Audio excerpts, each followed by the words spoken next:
Hello everyone. सो ਆਪਾਂ ਜਿਵੇਂ ਤੁਹਾਨੂੰ ਪਤਾ ਹੈ ਕਿ ਕਨਸਟੀਟਿਊਸ਼ਨ ਦੇ ਡਿਫਰੈਂਟ ਪਾਰਟਸ ਨੂੰ ਬਾਈ ਟ੍ਰਿਕਸ ਯਾਦ ਕਰ ਰਹੇ ਹਾਂ।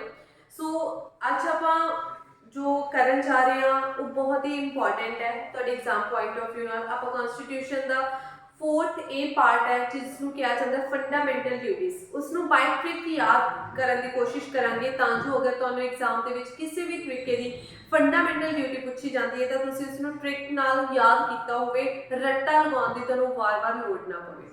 सो फर्स्टली ट्रिक नू जानन तो पहला तुहानू ये पता होना चाहिए कि फंडामेंटल ड्यूटीज साडे कॉन्स्टिट्यूशन दे विच कदों ऐड कीतियां गईयां ते क्यों ऐड कीतियां गईयां।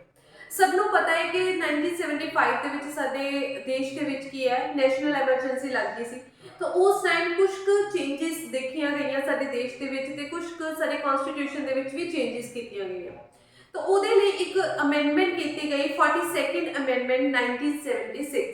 1975 ਦੇ ਵਿੱਚ ਸਭ ਨੇ ਇਹ ਚੀਜ਼ ਨੂੰ ਅਬਜ਼ਰਵ ਕੀਤਾ ਕਿ ਸਾਡੇ ਕਨਸਟੀਟਿਊਸ਼ਨ ਦੇ ਵਿੱਚ ਲੋਕਾਂ ਦੇ ਲਈ ਬੁਨਿਆਦੀ ਅਧਿਕਾਰ ਫੰਡਾਮੈਂਟਲ ਰਾਈਟਸ ਤਾਂ ਹੈ ਬਟ ਉਹਨਾਂ ਨੂੰ ਆਪਣੇ ਫਰਜ਼ਾਂ ਦਾ ਕੋਈ ਵੀ ਇਲਮ ਨਹੀਂ ਹੈ।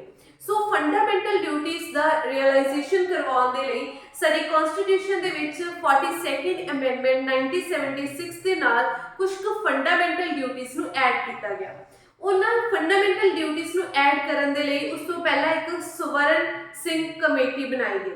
सो फर्स्टली तुहानू याद रखना चाहिए कि fundamental duties by which committee add कीतियां गईयां ने, तो आंसर होएगा स्वर्ण सिंह कमेटी। ते केडी अमेंडमेंट दे नाल ऐड कीतियां गईयां 42nd अमेंडमेंट 1976। सो 42nd अमेंडमेंट 1976 दे नाल जो फंडामेंटल ड्यूटीज ऐड कीतियां गईयां वो सन साडियां 10 fundamental duties. After that at present साडे जो फंडामेंटल ड्यूटीज साडे कॉन्स्टिट्यूशन दे विच कितनी फंडामेंटल ड्यूटीज ने 11 फंडामेंटल ड्यूटीज ने। सो जो 11th फंडामेंटल ड्यूटी है उसनू ऐड किया गया 86th अमेंडमेंट दे नाल साडे कॉन्स्टिट्यूशन दे विच। सो आपां हुण एक ट्रिक देखांगे जिहदे नाल आपां सारी फंडामेंटल ड्यूटीज नू याद करन दी कोशिश करांगे। सो जो अपनी ट्रिक रहेगी फंडामेंटल ड्यूटीज नू याद करन दी उहदे लई जस्ट तुसीं की याद रखना है अपनी जो सबनों पता है ABC। सो तुसी याद रखनी है A to K तक अपनी ABC नु याद रखना है। सो अपनी ट्रिक का नेम ही की रहेगा A to K। सो आप याद करेंगे सारी फंडामेंटल ड्यूटीज नु। फर्स्टली आप फर्स्ट फंडामेंटल ड्यूटीज देखांगे जिसनु याद रखना है तुसी अल्फाबेट A दे नाल। किस तरीके दे नाल फर्स्टली आप देखांगे कि साडी फंडामेंटल ड्यूटी सानू की कह रही है। कहते to abide the constitution and respect its idea and institution, the national flag and the national anthem। First fundamental duty की कह रही है कि असी साडे राष्ट्रीय झंडे ते राष्ट्रीय एंथम दी की करनी है रिस्पेक्ट करनी है। A for anthem. अगर तुहानू एंथम याद आ गया तो तुहानू फ्लैग है जो ऑटोमेटिकली की आ जाएगा याद। सो ए अल्फाबेट तो तुसी याद रखना है national flag and national anthem the respect करना साडा पहला बुनियादी फर्ज है, साडी पहली फंडामेंटल राइट है। सो फंडामेंटल ड्यूटी है। सो सेकंड अल्फाबेट है जी साडा बी। सो देखांगे कि बी है वो किस तरीके दे नाल सेकंड फंडामेंटल ड्यूटी नु रिप्रेजेंट कर रहा है। कहते हैं to cherish the follow noble ideas and inspired our national struggle for freedom। कहते वो इंसान जिन्ना ने साडे फ्रीडम स्ट्रगल दे लई मेहनत कीती जब फ्रीडम स्ट्रगल कीता सानू आज़ादी दिवाउण दे लई उन्हां दे आइडियाज़ नू रिस्पेक्ट करना, उन्हां दे आइडियाज़ नू चेरिश करना। हुण इन्हां दे विचों कौन-कौन जेहड़े मेन इंपॉर्टेंट पर्सन कौन सी साडे बाल गंगाधर तिलक जी हो गए, साडे बापू जी हो गए जिन्हां नू की कहा जाता है गांधी जी कहा जाता है या फिर B.R. अंबेडकर। सो सब दा नाम तुसी देखोगे B लैटर तो ही स्टार्ट होगा है। अगर तुहानू B याद है कि B नू तुसी लिंक कर लो बाल गंगाधर तिलक, बापू जी, B.R. अंबेडकर, ये सारे कौन सर एक फ्रीडम स्ट्रगलर सन। सो उन्हां दे आइडियाज़ नू ही असीं की करना है चेरिश करना है। सो इस तरीके दे नाल B अल्फाबेट दे नाल तुसी सेकंड फंडामेंटल ड्यूटी नू बहुत ही ईजिली ते बहुत ही सिंपल वे दे नाल याद कर सकते हो। सो सेकंड अल्फाबेट ते मूव करते हैं जी। सेकंड अल्फाबेट है साडा C। C तो तुसी याद रखना है कंट्री, ठीक है। C तो की याद रखोगे कंट्री। सो नेक्स्ट ड्यूटी देखांगे कि देखो uphold and protect the sovereignty, unity and integrity of India। की कहती है कहते साडी थर्ड फंडामेंटल ड्यूटी सानू दसदी है कंट्री दी सॉवरेनिटी, यूनिटी ते इंटीग्रिटी नूं की करके रखना है, होल्ड करके रखना है।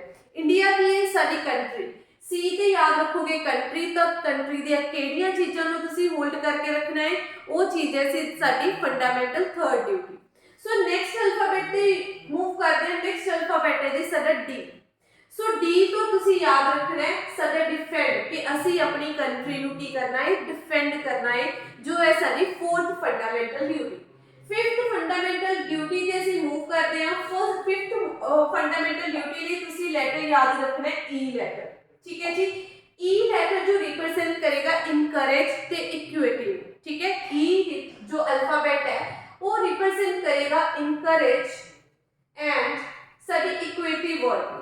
सो देखेंगे कि ड्यूटी की कह रही है, to promote harmony and the spirit of common brotherhood amongst all people of India, transcending religious, linguistic and religious sectional diversity and renounce practice the dignity of women।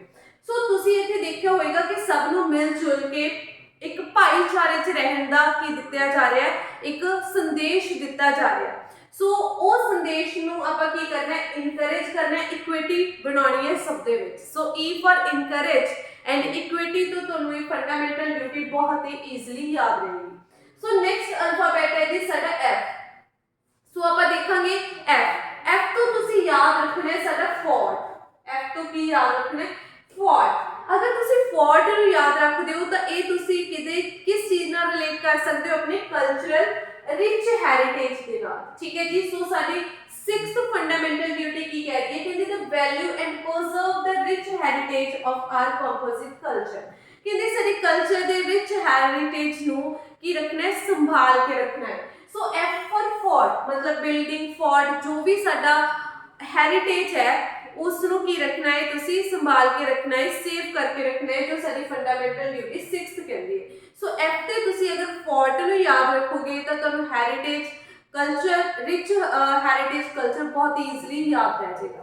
So upon next alphabet पे move करते हैं ते next fundamental duty पे move करांगे। Next साडा alphabet है जी जी alphabet. जी तो तुसी याद रखने ग्रीन, जी फॉर की याद रखने ग्रीन। ते साडी सेवंथ फंडामेंटल ड्यूटी की कह रही है कि असी अपने ग्रीन एनवायरनमेंट नू की रखना है, बचा के रखना है।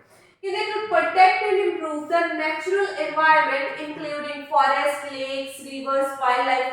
अगर तुसी green word नू G for green नू याद रख लेने हो तो तुहानू पता लग जाएगा कि साडी 7th फंडामेंटल ड्यूटी साडे एनवायरनमेंट दे नाल रिलेटेड है। सो अपन नेक्स्ट अल्फाबेट ते मूव करांगे। नेक्स्ट अल्फाबेट है जी साडा H।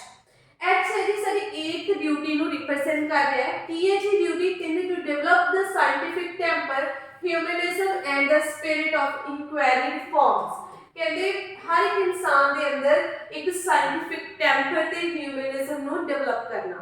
So H for humanism नु तुसी याद रखोगे तो फंडामेंटल ड्यूटी बहुत ही ईजिली तुहानू याद रह जाएगी। नेक्स्ट अल्फाबेट है जी आई। सो नाइन्थ जो फंडामेंटल ड्यूटी नु रिप्रेजेंट कर रहा है आई वर्ड।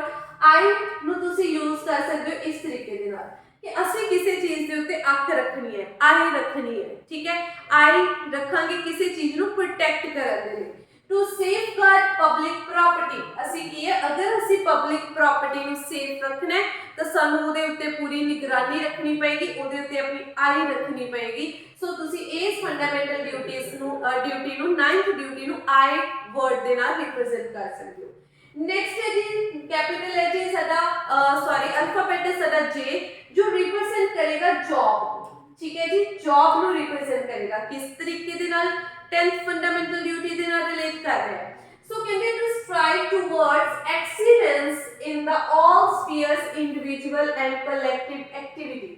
कहंदे हर एक बंदे दे अगर किसी दे विच भी बंदे च एक्सीलेंस होएगी तो उसनु बहुत ईजिली जॉब मिल जाएगी। सो आप तो ट्रिक लगा रहे हैं ना, एक्सीलेंस वर्ड नाल तुसी याद रख सकते हो जॉब। अगर तुहानू जे फॉर जॉब रह गया कि तुसी ये सोच लियो कि जॉब सानू तां ही मिल सकती है अगर असी किसी चीज़ दे विच एक्सीलेंस प्रूफली मतलब प्रूफ करांगे। अगर साडे कोई बंदा एक्सीलेंटली कोई चीज़ नू प्रूफ करेगा। सो एक्सीलेंस जे फॉर जॉब सानू तां ही मिलेगी अगर एक्सीलेंस होएगा। सो इस ड्यूटी नू तुसी इस तरीके नाल याद कर सकते हो।